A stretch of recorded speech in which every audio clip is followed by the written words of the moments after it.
Endi bu martabani qarang. Qaysi insonga bu nasib qilgan? Payg'ambarlardan boshqa. Qaysi payg'ambar bo'lmagan oddiy insonga bu martaba nasib qilgan? Allohdan rozi Imron ibn Husayn roziyallohu anhu ga nasib qilgan. Farishtalar ziyorat qilib, ularni ko'rib suhbatlashish sharafi. Shunday ekan, siz va bizlar ham Allohdan rozi bo'lib yashaylik. Shunda inshaalloh ham hayotimiz, qalbimiz orom, badanimiz sog', badan tinch bo'ladi.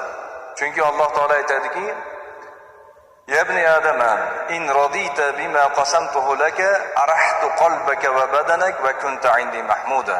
Ey odam bolasi, mani qismatimga rozi bo'lsang, men seni qalbingga yu badaningga rohat beraman va meni nazdimda maqtalgan banda bo'lasan.